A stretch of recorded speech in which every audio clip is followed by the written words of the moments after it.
Hi there, this is Sandra Clark at LinkedIn Mentoring, and I wanted to share how to use one of the new features on LinkedIn that I think you could find really useful.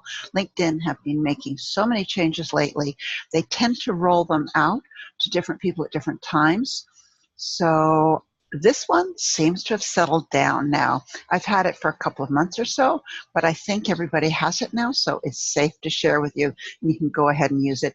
You might see some things as I demonstrate this that are different on my computer than yours because there are other features that haven't rolled out to everyone, but we'll stick to the one at hand, which is communities.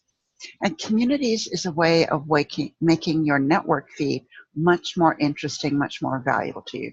So your network feed is where you click on either your LinkedIn icon or the home button, and this takes you to your newsfeed, which is a combination of things from people in your network that they've shared with you, including some sponsored ads and groups you follow and companies you follow, a variety of things.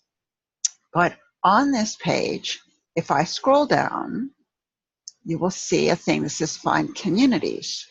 Now I have a few things filled in there, but I'm going to take you over to my husband's account. He's a good sport about letting me use his account to demonstrate things and just show you what it looks like when you haven't added any communities.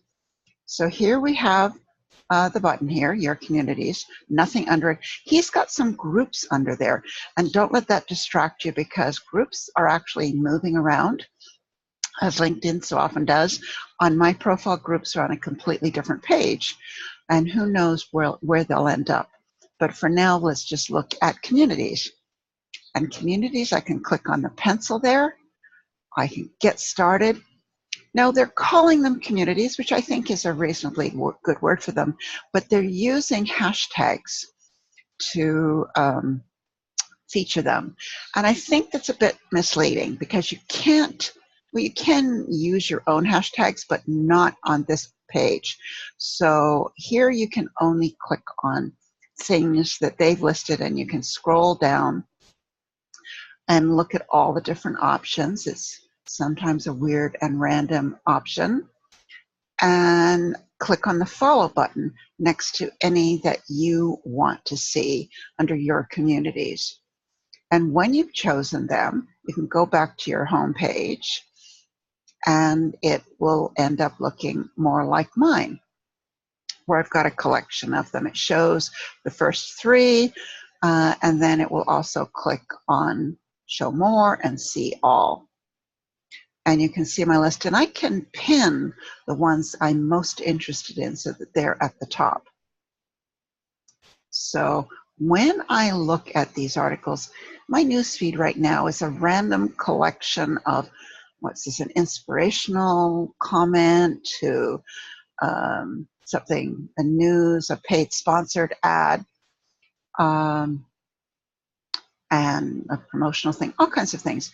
But what I can do is if I click on one of my communities, my entire newsfeed changes, and I now only see things related to this particular hashtag or this community. And that was events. This one's personal branding. So all of a sudden, I've now got nothing but stuff related to a subject I'm interested in. I can use this in a variety of ways. I can use it simply to find good content that I would much prefer reading. This works on the mobile app as well as the desktop. But I can also use it if I want to share content or engage in conversation with people on LinkedIn to be seen as more active on LinkedIn, grow my visibility. I will have that opportunity to find content about it. So I've just chosen here what I'm looking at personal branding. So let's look at something that somebody's written about personal branding. And if I see that, I can go ahead and click on the post, read the rest of it, and I can then go ahead and comment, like, and share, or share it. I don't have to be connected to this person to do so. I can still engage with that conversation and be visible by doing so. Every time you comment on someone's post, you are visible. So it makes it a great way to be doing a little bit of advertising, showing your name plus your headline every time you comment. And this is a great way to find interesting content. So I hope that's helpful, and I'll show you more information about things rolling out on LinkedIn as they become a little more consistent and settle down.